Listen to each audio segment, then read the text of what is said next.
ಆ ಗರ್ವವನ್ನು ತೆಗೆದು ಕಲ್ಯಾಣಕ್ಕೆ ಕರೆದುಕೊಂಡು ಒಯ್ದು ಮಹಾಮಂತ್ರವನ್ನು ಕೊಟ್ಟವರಿಗೆ ಸೊಲ್ಲಾಪುರಕ್ಕೆ ಕಳಿಸ್ತಾರ. ಸೊಲ್ಲಾಪುರದ ಸಿದ್ಧರಾಮ ಮುಮ್ಮೆಟ್ಟ ಗುಡ್ಡಕ್ಕೆ ಹೋಗುತ್ತಾನ.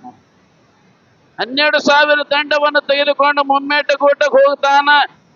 ಎಂಥದ ಅವನ ಬಳಿ ಶಕ್ತಿ ನೋಡಬೇಕಂತ ಹೇಳ್ತಾ, ಮಗನ ಬಳಿ ಇಂಥ ಶಕ್ತಿ ಅದ, ಅವರ ತಂದಿ ಬಳಿ ಎಂಥ ಶಕ್ತಿ ಇದ್ರಬೇಕಂತ ಬಂದು ನೋಡ್ತಾನ. ಪುಣ್ಯಾತ್ಮರೇ, ಅಂಗೈದೊಳಗ 60 ಲಿಂಗ, ಮುಂಗೈದೊಳಗ 300 ಲಿಂಗ, ಮಂಡಿ ಒಳಗ 1000 ಲಿಂಗ, ರೋಮಗಳೆಲ್ಲ ಅಮೋಘ ಶುದ್ಧ ಲಿಂಗ ಕಾಣ್ತಿತ್ತು ನೋಡ್. ಲಿಂಗ ಇದ್ದು ಹಾಬರಿ ಆದ ಸಿದ್ಧರಾಮ, ನಾವು ಬಂದಿದ್ದ ತಪ್ಪೈತೆ ಹೇಳಿ 12,000 ದಂಡೆಲ್ಲ ಟೆಂಗ್ ಹೊಡೆದು ಹಳ್ಳಿ ಮತ್ತು ಸೊಲ್ಲಾಪುರ ಗ್ರಾಮಕ್ಕೆ ಬರ್ತಾನ ಸಿದ್ಧರಾಮ. ಅನೇಕ ಪವಾಡಗಳ ಮಾಡಿದ, ಅನೇಕ ಲೀಲೆಗಳನ್ನ ಮಾಡಿದರು ಸಿದ್ಧರಾಮ ಶಿವಯೋಗಿಗಳು. ಬಾಲ್ಯದಲ್ಲಿ ಎಷ್ಟೊಂದು ಪವಾಡಗಳನ್ನ ಮಾಡಿದ್ರ. ಪುಣ್ಯಾತ್ಮರೇ, ನಾವು ಏನಾರ ಈ ಮನುಷ್ಯ ಜನ್ಮಕ್ಕೆ ಬಂದೀವಿ ಅಂದ್ರೆ ಸುಮ್ಮನೆ ಬಂದು ಸುಮ್ಮನೆ ಹೋಗಂಗಿಲ್ಲ. ಏನಾರೇ ತಗೊಂಡು ಹೋಗ್ಬೇಕು, ಏನಾರೇ ಈ ಜಗತ್ತಕ್ಕೆ ನಮ್ಮ ಕೊಡುಗೆ ಕೊಟ್ಟು ಹೋಗ್ಬೇಕು, ಏನಾರೇ ನಮ್ಮ ಸಮಾಜಕ್ಕೆ ಮಾಡಿ ಹೋಗ್ಬೇಕು, ಏನಾರೇ ನಾವು ಈ ಗ್ರಾಮಕ್ಕೆ ನಮ್ಮ ದೇಶಕ್ಕೆ ಏನಾರೇ ನಾವು ಕೊಟ್ಟು ಹೋಗ್ಬೇಕು ಕೊಡುಗೆ. ಸುಮ್ಮನೆ ಹೋದ್ರೆ ನಾವು ಸುಮ್ಮನೆ ಹೋಗಬೇಕಾಗ್ತದೆ. ಸುಮ್ಮನೆ ಬಂದು ಸುಮ್ಮನೆ ಹೋಗಬಾರದು, ಏನಾರೇ ಒಂದು ಇಲ್ಲಿ ಇಟ್ಟು ಹೋಗಬೇಕು. ನಾವು ಬಂದು ಹೋಗುವ ಮುನ್ನ ಏನಾರೇ ಒಂದು ನಮ್ಮ ಹೆಸರು ಉಳಿಬೇಕು, ಮೂರ್ತಿ ಹೋದ್ರೂ ಕೀರ್ತಿ ಉಳಿಬೇಕಂತ ಹೆಂಗ ಸಿದ್ಧರಾಮ ಶಿವಯೋಗಿಗಳು ಹೋದ್ರೂ ಕೂಡ ಇನ್ನೂ ಜೀವಂತವಾಗಿ ಸೊಲ್ಲಾಪುರದೊಳಗ ಅಲಾರತ್ತಳಿ ಕಾಣಿಸ್ತದೆ. ಸೋಲಾಪುರಧಾಮ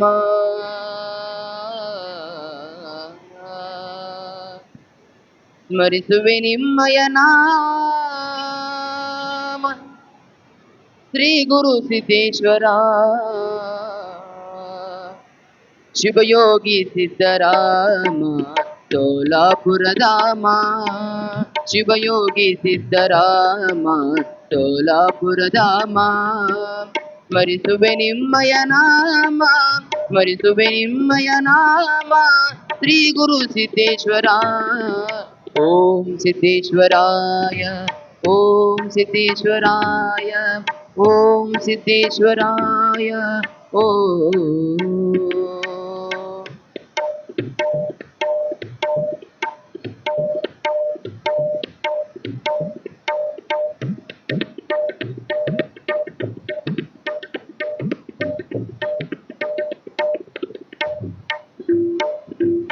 ಮನಮಂದಿರದ ಕದಗಳು ತೆರೆದು ಕಾದಿಯೆವು ನಿಮಗಾಗಿ, ಅನುದಿನವೂ ನಿಮ್ಮ ಹಾದಿಯ ನೋಡುತ್ತ ನಿಂತಿಯೆವು ತಲೆಬಾಗಿ.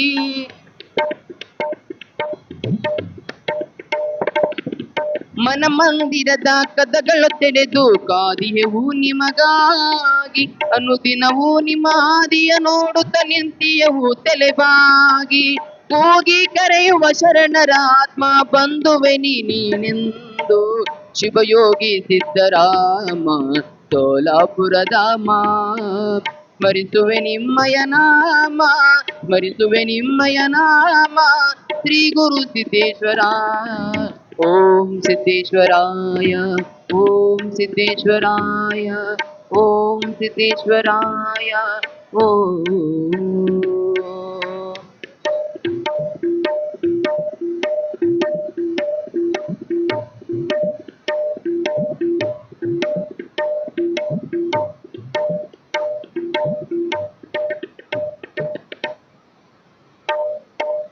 ನಿಮ್ಮ ದರ್ಶನ ನೋಡಲು ಹಲವು ಯುಗಗಳಾದರೂ ಕೂಡ, ಇನ್ನು ಏಕೆ ದಯ ತೋರಿ ಬೇಗನೆ ಬಂದು ಈ ಮನ ತಣಿಸೋ.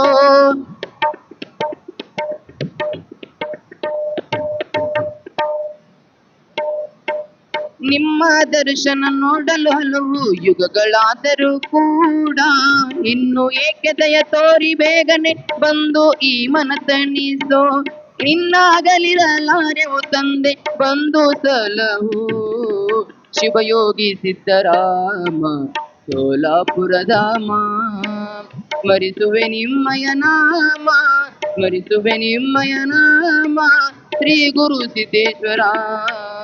ಓಂ ಸಿದ್ದೇಶ್ವರಾಯ, ಓಂ ಸಿದ್ದೇಶ್ವರಾಯ, ಓಂ ಸಿದ್ದೇಶ್ವರಾಯ. ಓ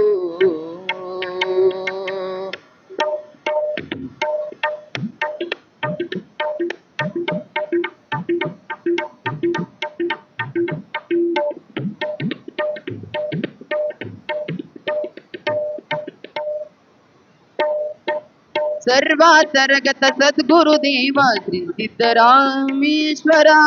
ಇಂದೊಮ್ಮೆ ಅದು ಸೊನ್ನಲಾಪುರ, ಇಂದು ನೋಡು ಸೋಲಾಪುರ.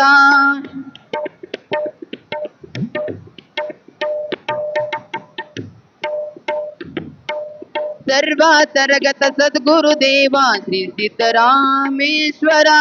ಇಂದೊಮ್ಮೆ ಅದು ಸೊನ್ನಲಾಪುರ, ಇಂದು ನೋಡು ಸೋಲಾಪುರ. ಭಕ್ತರೆಲ್ಲರ ಭಾಗ್ಯ ವಿಧಾತ ಸೊಲ್ಲಾಪುರ ವಾಸ, ಶಿವಯೋಗಿ ಸಿದ್ದರಾಮ ಸೋಲಾಪುರ ಧಾಮ. ಸ್ಮರಿಸುವೆ ನಿಮ್ಮಯ ನಾಮ, ಸ್ಮರಿಸುವೆ ನಿಮ್ಮಯ ನಾಮ, ಶ್ರೀ ಗುರು ಸಿದ್ದೇಶ್ವರ. ಓಂ ಸಿದ್ದೇಶ್ವರ, ಓಂ ಸಿದ್ದೇಶ್ವರಾಯ, ಓಂ ಸಿದ್ದೇಶ್ವರಾಯ. ಓಂ ಓ ಓ ಶಿವಸಾಂಬ ಜೈ ನಮಃ. ಪಾರ್ವತೀಶ್ವರ ರಮಾದೇವ. ಇರ್ಲಿ ಇರ್ಲಿ ಇರ್ಲಿ, ಜರ ಸಮಾಧಾನ. ಅವನ್ನ ಅವ್ರು ಕೇಳಿದ ಕರೆಕ್ಟ್ ಅದ. ಇಲ್ಲ ಇಲ್ಲ, ಬರಾಬರಿ ನಿಮ್ಮದು ಕರೆಕ್ಟ್ ಅದ. ಹೇಳ್ತೀನಿ ಜರ ಒಂದು 5 ನಿಮಿಷ. ಇಲ್ಲ ಇಲ್ಲ, ಅವ್ರು ಕೇಳಿದ ಕರೆಕ್ಟ್ ಅದ ರೀ. ಇಲ್ಲ ನಾನು ಇಲ್ಲ ಯಾರು ಹೇಳ್ಬೇಡ್ರಿ ಕಂಪನಿ. ನಾದ ಪ್ರಿಯನು ಶಿವನಂಬುವರಯ್ಯ, ನಾದ ಪ್ರಿಯನು ಶಿವನು ಅಲ್ಲವಯ್ಯ, ವೇದ ಪ್ರಿಯನು ಶಿವನಂಬುವರಯ್ಯ, ವೇದ ಪ್ರಿಯನು ಶಿವನು ಅಲ್ಲವಯ್ಯ. ನಾದವ ಮಾಡಿದ ರಾಮನಿಗೆ ಅರಾಶ್ಯವಾಯಿತು, ವೇದವನ ಓದಿದ ಬ್ರಹ್ಮನ ಶಿರವೋಯಿತು. ನಾದ ಪ್ರಿಯನು ಶಿವನು ಅಲ್ಲ, ವೇದ ಪ್ರಿಯನು ಶಿವನು ಅಲ್ಲ, ಭಕ್ತಿ ಪ್ರಿಯ ನಮ್ಮ ಕೂಡಲ ಸಂಗಮ ದೇವಾಂತರ ಬಸವಣ್ಣನವರು. ನೋಡ್ರಿ ಹೆಂಗದ. ಇನ್ನೊಂದು ಮಾತು ಹೇಳ್ಯಾರ ಅವರು, ಒಂದೇ ವಚನದೊಳಗ ಇಡೀ ನಮ್ಮ ಪ್ರಪಂಚವನ್ನೇ ಸುಧಾರಿಸಿಕೊಳ್ಳಬೇಕು. ಕಲಬೇಡ ಕೊಲಬೇಡ, ಹುಷಿಯ ನುಡಿಯಲು ಬೇಡ, ಅನ್ಯರಿಗೆ ಅಸಹ್ಯ ಪಡೆಯಲು ಬೇಡ, ವಿದರ ಅಡಿಯಲು ಬೇಡ, ತನ್ನ ಬಣ್ಣಿಸಲು ಬೇಡ, ವಿದರ ಅಳಿಯಲು ಬೇಡ. ಇದೇ ಅಂತರಂಗದ ಸುದ್ದಿ, ಇದೇ ಬಹಿರಂಗದ ಸುದ್ದಿ, ಇದೇ ನಮ್ಮ ಕೂಡಲ ಸಂಗಮ ದೇವ ಅಂತ ಹೇಳ್ತಾರೆ ಬಸವಣ್ಣನವರು. ಮನುಷ್ಯ ಹ್ಯಾಂಗಿರ್ಬೇಕಂದ್ರೆ, ನಮಗೆ ಎಷ್ಟು ತಿಳಿತದ ಅಷ್ಟು ಜ್ಞಾನ ಇನ್ನೊಬ್ಬರಿಗೆ ಹಂಚಿಕೊಳ್ಳೋದು ಮಾಡಬೇಕು. ಅದನ್ಯಾಕೆ ಹೇಳಿಲ್ಲ, ಇದನ್ಯಾಕೆ ಹೇಳಿಲ್ಲ. ಕೆಲವೊಂದು ವಿಷಯ ಹೇಳಬೇಕಾಗ್ತದ, ಕೆಲವೊಂದು ವಿಷಯ ಹೇಳಬಾರ್ದು. ಅದನ್ನು ನಮ್ಮ ಪೂಜಾರವ್ರು, ಏನು ಹೆಸರು? ಶರಣು ಶಿವಾನಂದ ಪೂಜಾರಿಯವರೇ ಕೇಳ್ತಾರ ಒಂದು ವಿಷಯ. ಪುಣ್ಯಾತ್ಮರೇ, ಮದಗೊಂಡ ಮಹಾರಾಜರು ನಮ್ಮ ಸಂಗಾಟ ಬಿಗಾರಿ ಕೆಲಸ ಮಾಡಿರ್ತ ಅಂದ್ರ ಆಳುಗಳು ಹೆಂಗ್ ಮಾಡ್ತಾರಲ್ಲ, ಆಳುಗಳಾಗಿ ದುಡಿಬೇಕಂತ. ಅದಕ್ಕೆ ಹೇಳ್ತಾರ, ಇದು ಮದಗೊಂಡ ಮುತ್ಯ ಅಂತ ಒಂದೇ ನೀವು ಶಬ್ದ ಕೇಳಿರಿ ಪುಣ್ಯಾತ್ಮರೇ. ಮದಗೊಂಡ ಮುತ್ಯ ಬರೇ ಏನದು ಆಳಾಗಿ ದುಡದಿಲ್ಲ, ಆಳ ಒಂದೇ ಏನ ಬ್ಯಾಡ್ರಿ. ಮಠ ಕಟ್ಟುವಾಗ ನಶಿಕಿನ 4 ಗಂಟೆ ಒಳಗ ಗಂಡಗಜ್ಜೆ ಹಾಕಿ ಆಳಗಳು ನಾಳಿಗೆ ಎಷ್ಟು ಮಾಡ್ತಾರಲ್ಲ, ಚಂತನ ಎಷ್ಟು ಮಾಡ್ತಾರ, ಒಬ್ಬರೇ ಮದಗೊಂಡ ಮಹಾರಾಜರು ಕೆಲಸ ಮಾಡ್ಯಾರ, ಒಬ್ಬರೇ ಮಾಡ್ಯಾರ. ಅಂದ್ರೆ ಅಂತ ಕಲ್ಯಾಣ ಮಂಟಪ ಆಗ್ಯಾವ, ಸುಮ್ಮನೆ ಆಗಿಲ್ಲ, ಕಲ್ಲಿನ ಮಂಟಪ ಆಗ್ಯಾವ. ಒಂದೇ ಒಂದು ನಮಗ ಮನಿ ಹಾಕೋಕಾಗಂಗಿಲ್ಲ, ಒಂದು ಗುಡಸ ಹಾಕೊಳಕಾಗಂಗಿಲ್ಲ, ಅಂತ ಒಂದು ಕಲ್ಲಿನ ಮಂಟಪ ಮಾಡ್ರ ಸುಮ್ಮನೆ ಇಲ್ಲ. ಒಂದು ದಿವಸ ನಿನ್ನ ಸಂಗಾಟ ಬಿಗಾರಿ ಮಾಡಿಲ್ಲ ಅವರು. ಅವರ ಜೀವನ ಪರ್ಯಂತರವಾಗಿ, ಅವರ ಜೀವನ ಎಲ್ಲಿ ತನ ಇರ್ತದ ಅಲ್ಲಿ ತನ ಆ ಭಗವಂತನ ಸೇವಾ ಮಾಡ್ಯಾರ ನಡ್ಕೋತ. ಇವತ್ತ ಅವರು ಸಿದ್ಧಶ್ರೀ ಎಂಬ ಗ್ರಂಥವನ್ನು ರಚಿಸಿ ಹೋಗಿದ್ದಿಲ್ಲ ಅಂದ್ರೆ ನಾವು ಹ್ಯಾಂಗ ಆಗ್ತಿದ್ದೇವೆ ಅಂತ ಕೇಳಿದ್ರೆ ನಮ್ಮ ಪರಿಸ್ಥಿತಿ ಕಣ್ಣಿಲ್ಲದ ಕುರುಡರಂತೆ ಇರ್ತಿದ್ದೇವೆ ನಾವು ಇವತ್ತು. ಕಣ್ಣಿಲ್ಲದ ಕುರುಡರಂತೆ ಇರ್ತಿದ್ದೆವು. ಇವತ್ತು ಅವರ ಸಿದ್ಧಶ್ರೀ ಎಂಬ ಗ್ರಂಥವನ್ನು ಅವ್ರು ಎಷ್ಟೋ ಹೈರಾಣನಾಗಿ ತ್ರಾಸ ತಗೊಂಡು ಹಟ್ಟಿಗೆ ಉಪವಾಸ ಬಿದ್ದಾರ. ಬರೇಗಾಲಿಲಿ ನಡ್ಕೋತ ಹೋಗ್ಯಾರ. ಮೈ ಒಳಗ ಅಂಗಿ ಹಕ್ಕಿಲ್ಲ ಎಷ್ಟೋ ವರ್ಷ. ಅಷ್ಟೊಂದು ದುಡಿದು ಶ್ರಮ ಪಟ್ಟು ಯಾರ ಸಲುವಾಗಿಲ್ಲ, ಅವರ ಹೆಂಡ್ರು ಮಕ್ಕಳ ಸಲುವಾಗಿ ದುಡಿದಿಲ್ಲ ಅವರು. ಜಗತ್ತಿನೆಲ್ಲ ನನ್ನ ಮಕ್ಕಳೇ ಅಂದಾರವರು. ತನಗಾಗಿ ದುಡಿದಿಲ್ಲ, ತನಗಾಗಿ ಏನೇನು ಇಟ್ಟುಕೊಂಡಿಲ್ಲ, ಎಲ್ಲ ಭಕ್ತರಿಗಾಗಿ ದುಡ್ದಾನ. ಹೇಗ ಎಲ್ಲಾ ಲಿಂಗ ಮಹಾರಾಜ ಹೆಂಗ ದುಡ್ದಾನ ಗೊತ್ತನ? ಕುರಿ ಕೈದ ಕುರುಬಾದ ಕುಸ್ತಿ ಆಡಿ ಪೈಲವಾನಾದ ಪ್ರಪಂಚ ಮಾಡಿ ಪರಮಾತ್ಮ ಗೆದ್ದ. ಪುಣ್ಯಾತ್ಮರೇ, ಜಗತ್ತಿನೊಳಗೆ ಬಹಳ ಮಂದಿ ಶರಣರದಾರ.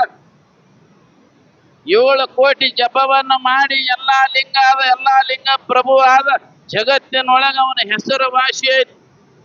ಸುಮ್ಮ ಬರೀ ಎಲ್ಲಾ ಲಿಂಗನ ಹೆಸರು ಮೇಲೆ ಒಂದು ಗುಡಿಸಲು ಹಾಕಿ ಅಲ್ಲಿ ದಾಸೋಗ ಮಾಡಿದ್ರೆ ಆ ಮಠ ಇವತ್ತ ಜಗತ್ತಿನೊಳಗ ಅಂತ ಮಠನೇ ಯಾವಾಗಿರಲ್ಲ, ಅಂತ ಮಠ ತಯಾರಾಗ್ತದೆ. ಅಂತ ಒಂದು ಶಕ್ತಿ ಅದ ಎಲ್ಲಾ ಲಿಂಗನ ಬಲ್ಲಿ.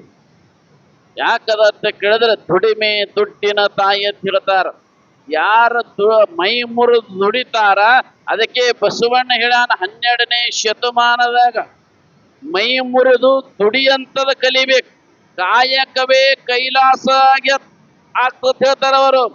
ಕಾಯಕಲಿಂದ ಕೈಲಾಸ ಕಾಣಲಿಕ್ಕೆ ಸಾಧ್ಯ ಅದ. ಕಾಯಕ ಅಂದ್ರೆ ಸುಮ್ಮನೆ ಯಾರೇ ಮಾಡಿದ ಉಂಡು ತಿಂದು ಏನೂ ಬರಂಗಿಲ್ಲ.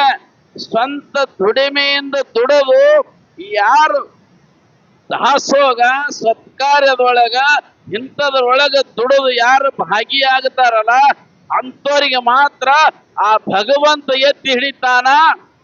ಆ ಬೇಡಿದ ಐಶ್ವರ್ಯವನ್ನು ಕೊಡ್ತಾನ. ಸುಮ್ಮನೆ ಕೊಡಂಗಿಲ್ಲ. ಹುಟ್ಟಿ ಬಂದಿದ್ದಕ್ಕ ಸ್ವಾರ್ಥಕ್ಕಾಗ್ತದ. ಪುಣ್ಯಾತ್ಮರೇ, ಮನುಷ್ಯ ಜನ್ಮ ಅಂದ್ರೆ ಬಹಳ ಸಣ್ಣದಿಲ್ಲ, ಬಹಳ ದೊಡ್ಡದದ. ಅವ ಭಗವಂತ ಹೆಂಗ ಅದಾನ ಅಂತ ಕೇಳಿದ್ರೆ ಪುರಂದಾಸರು ಒಂದು ಕಡೆ ಹೇಳ್ತಾರ, ಕುಂತು ಭಕ್ತಿ ಮಾಡಿದರೆ ನಿಂತು ಕೇಳುವನು, ನಿಂತು ಭಕ್ತಿ ಮಾಡಿದರೆ ಕುಣದಾಡಿ ಕೇಳುವನು, ಕುಣದಾಡಿ ಭಕ್ತಿಯನ್ನು ಮಾಡಿದರೆ ಕೈ ಹಿಡಿದು ಅಪ್ಪಿಕೊಳ್ಳ ನಮ್ಮ ಪುರಂದಾಸ. ನೀವು ಹ್ಯಾಂಗ ದುಡಿತೀರಿ ಹಂಗ ಭಗವಂತ ಫಲ ಕೊಡ್ತಾನ. ದುಡಿಲಿಲ್ಲ ಅಂದ್ರೆ ಸುಮ್ಮನೆ ಸಿಗಂಗಿಲ್ಲ. ಈಗ ಒಬ್ಬ ಸಾಹುಕಾರ ಬಲ್ಲಿ ನಾಳೆಗೆ ಮುಂಜಾನೆ ಕೆಲ್ಸಕ್ಕೆ ಹೋದ ಅಂದ್ರೆ ನಾಡ್ದ ಮುಂಜಾನೆ ಹೋಗಿ ಅವನ ಮನೆ ಮುಂದೆ ನೆತ್ರ ಪಗಾರ ಕೊಡ್ತಾನ. ಸುಮ್ಮನೆ ಹೋಗಿ ದುಡಿಲಾರ್ದೆ ಪಗಾರ ಕೊಡ ಅಂದ್ರೆ ಕೊಡಂಗಿಲ್ಲವ. ಅಂತ ಒಂದು ಶಕ್ತಿ ಅದ ಪುಣ್ಯಾತ್ಮರೇ. ಹೆಂಗಾಗಿತ್ತ ಕೇಳಿದ್ರೆ ಒಂದು ಮಾತು ನೆನಪಿಗೆ ಬರ್ತೀವಿ. ಶಿವಾನಂದ ಪೂಜಾರಿ ಇಲ್ಲ ಇರ್ಲಿ, ಅವ್ರಿಂದ ಹೇಳಲ್ಲ. ಮುದ್ದೇವಾಳ ತಾಲೂಕದೊಳಗ ಒಬ್ಬ ಅಗರ್ಭ ಶ್ರೀಮಂತ ಒಬ್ಬ ಮಗ. ಅವನಿಗೆ ನೌಕರಿ ಐತ್ರಿ ಹೊರಗಿನ ದೇಶದೊಳಗೆ. ನೌಕರಿ ಮಾಡಕ್ ಹೋಗು ಮುಂದೆ 4 ಮಂದಿಗೆ ಹೇಳಿ ಹೋಗುತ್ತಾನ, ಅಪ್ಪ ನಾನೇನು ದೌಡು ಬರಂಗಿಲ್ಲ, ನಾನು ಹೊರಗಿನ ದೇಶದೊಳಗೆ ಈಗೇನು ಫೋನ್ ಅದಾವ, ಅನೇಕ ವಾಹನ ಸೌಕರ್ಯಗಳದಾವ, ಆಗಿಂದಾಗ ಬರ್ಬೋದು. ಅವಾಗ ಹೋದರಂದ್ರೆ ಕಡೆ ಬಂದರಂದ್ರ ಈ ಕಡೆ ಬರ್ತಿದ್ರು. ಅವಾಗ ಲಗ್ನ ಆಯ್ತು ಅಂದ್ರೆ ಗಂಡನ ಮನೆಗೆ ಹೆಣ್ಣು ಮಕ್ಕಳಿಗೆ ಕಳಿಸ್ಬೇಕಾದ್ರ ತೆಕ್ಕಿಗೆ ಬಿದ್ದು ವೈಯ ತೊಳ್ತಿದ್ರು ಎಲ್ಲರೂ. ಈಗ ಹೇಳ್ತೀರಿ ಒಬ್ಬರೇ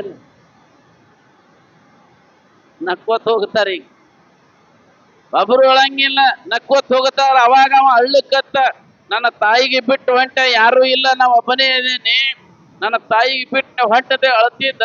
4 ಮಂದಿ ಊರಾನವ್ರಿಗೆ ಕರೆದು ಹೇಳ್ತಾನ, ಅಪ್ಪ ನಿಮಗೇನು ಬೇಕು ಕೊಡ್ತೀನಿ, ನನ್ನ ತಾಯಿಗೆ ನಾ ಬರುತ್ತಾನ ಮಾತ್ರ ನೀವು ಜೋಪಾನ ಮಾಡಬೇಕು. ಆಯ್ತು ಅಂತ ಹೇಳಿದ್ರು. ನೌಕರಿಗೆ ಹಾದ ಒಬ್ಬನೇ ಒಬ್ಬ ಮಗ, ತಾಯಿ ಇಲ್ಲ. ಅವು ಗೊತ್ತಾಡಲ್ಲ, ವಯಸ್ಸಾಗ್ಯದಲ್ಲ, ಚಸ್ಮ ಹಾಕೊಂಡು ನಮ್ಮವು.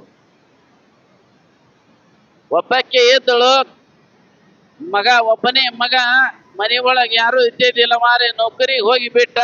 ವಯಸ್ಸಾಯ್ತು ನೋಡ್ರಿ, ವಯಸ್ಸಾಯ್ತು.